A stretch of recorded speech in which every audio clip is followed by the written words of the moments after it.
ఓం నమో భగవతే వాసుదేవాయ. హరే కృష్ణ కృష్ణ కృష్ణ హరే హరే, హరే రామ రామ రామ హరే హరే. శ్రీమద్ భగవద్గీత యథాతథము, త్రయోదశాధ్యాయము. ప్రకృతి, పురుషుడు, చైతన్యము. శ్లోకము సంఖ్య 17. అవిభక్తం చ భూతేషు విభక్తమివ చ స్థితం, భూతభర్తృ చ తద్జ్ఞేయం గ్రహిష్ణు ప్రభవిష్ణు చ.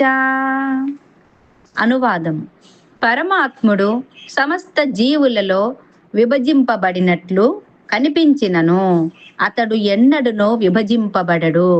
అతడు ఒక్కడుగానే నిలిచి ఉండును. అతడు జీవులందరికీ పోషకుడైనను అందరినీ కబలించునది మరియు వృద్ధి చేయునది అతడేనని అవగాహన చేసుకొనవలెను. హరే కృష్ణ.